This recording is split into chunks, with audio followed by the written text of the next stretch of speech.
Hello, men. Your commissioner the favorite here. It's been a while, so I'm sure you've missed me. Gonna make this quick because the file size is ridiculous for this video, and I apologize for the quality, but the HD stuff is just too big.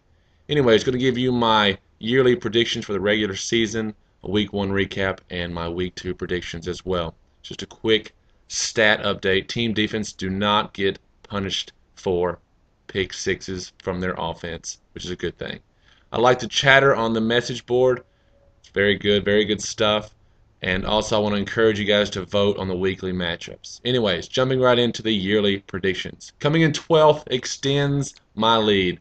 In history, he's been a good competitor, but this year, his computer did not draft too well for him. I'm a little disappointed as I heard that you didn't try your hardest to join the draft.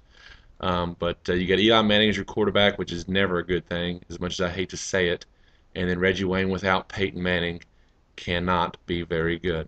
I want to say I made these predictions the Thursday before the Green Bay New Orleans game. So I knew about Manning, his injury, but I didn't know about Colston. So that's my time frame. So anyways, I still projected extends to come in last. Big surprise, though, he beat Chalupa's week one, probably the upset of the week.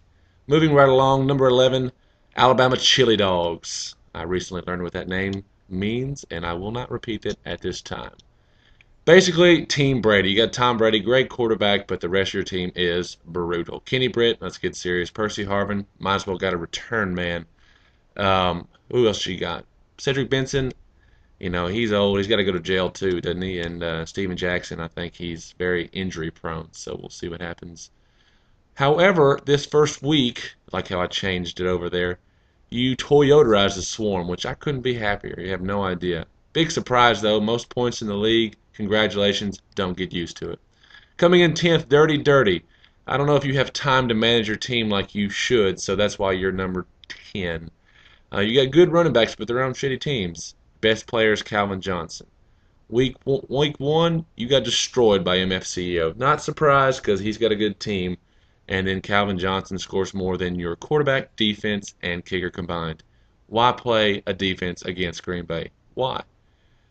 Number 9, the Swarm. That's right, you're missing the playoffs. Without Manning, I'm sorry, but Chad Henne or Kerry Collins or whoever you pick up next week on the waiver wire, it'll probably be somebody new every week. Speaking of, this whole draft thing, I know it's probably been, that ship may have sailed, but I haven't got to say anything yet. Yahoo, what are you thinking? He drafts 4 injured players. The Giants defense, whom we all know is all injured, beaten up, lost 6 players. Garrett Hartley injured, Ryan Gerain injured, Manning injured. It's like, what did you do? Draft off the shelf? Let's get serious. Week 1, you lost. You got Toyotaized. I'll bring that up again. You got great running backs, but they can't compensate over the rest of your team. Number 8, the Beast. You got 3 wide receivers that I question. I probably wouldn't even have them on my bench. That's what I have to say about that. And you do the whole defense against matchups. That can pay off, but again, you're choosing from the bottom of the barrel of the defenses. So we'll see how it goes. Oh, fast forward, week 1. Didn't pan out, did it? Cleveland's defense couldn't stop Cincinnati and Andy Dalton and whoever else they have. Oh, Cedric Benson. Ooh, heads up. You had to play me, and like Swarm, another reason why you guys are projected to go so far down the list is because you had to play me twice. Tough luck on that schedule. Number 7, Team Bohica. I actually wrote this down before it happened, but I thought that Colston and Maurice Jones-Drew are on their way out. Colston got injured, obviously we know. Maurice Jones-Drew, just a matter of time. So I can basically see the future. So you got thumped by Ditka this week. Not really a surprise.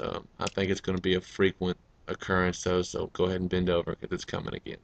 Number 6, Travis Henry is my dad. No running back. You got Mark Ingram and Brandon Jacobs. What are you doing? And you got 2 old school tight ends, I believe. So we'll see. I think it's Gates and great quarterback, but Gates and Davis, I think they aren't going to produce like they did last year. But you'll be about 500, so you'll make the playoffs. Congratulations. However, this first week you upset Freebirds, and I picked him very high. I think it was the matchup of the week, but still, you're going to lose a lot as well. Number 5, Suck My Ditka. This guy's got a strong quarterback in Rodgers. I question his running backs. I think he's got like Beanie Wells and and Blunt and somebody else. And you seem surprised about Tampa doing the running back by committee when the last 3 or 4 years, barring injuries, they've done that. So it shouldn't surprise you.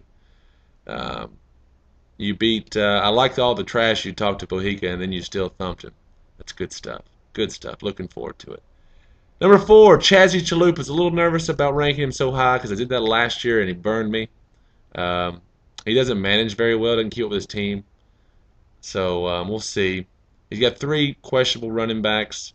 Hillis, sophomore slump, Adai, no Manning, Hightower on the Redskins. Those aren't 3 good things.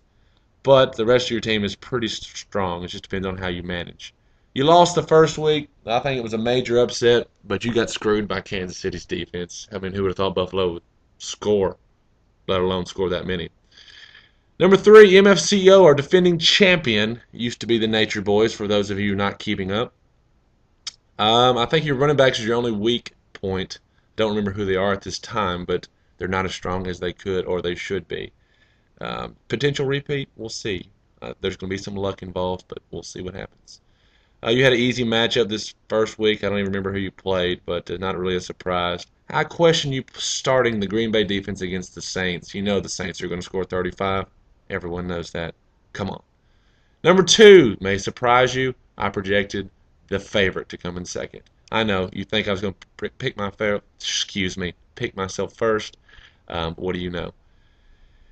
There's no weaknesses on my team. There really isn't. Perfectly balanced. Great draft I had. I'm a great manager. So odds are I end up first, but in this prediction, I say 2. Week 1, I beat the Beast. Not a big deal. Not super surprised. Not excited. Just kind of run-of-the-mill week. So it's going to be a good year for this guy. Number 1, I predicted the Freebirds. The computer drafted him a really good team.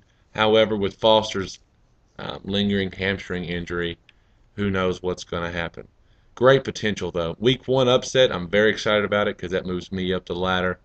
The running backs didn't pan out. Fitzgerald didn't as well, so we'll see what happens.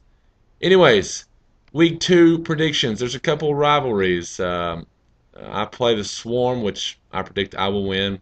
Ditka plays Extends. Ditka's going to win. And the rest of the matchups, Freebirds over Dirty Dirty, Chazzy Chalupa's over the Beast, Bohica over Travis Henry's my dad, MFCO over Chili Dogs. Hope you guys are doing well, and one of these days we need to get to Buffalo Wild Wings on a Sunday and watch some of his games and talk some shit. Anyways, have a good week, and as always, love your favorite commissioner.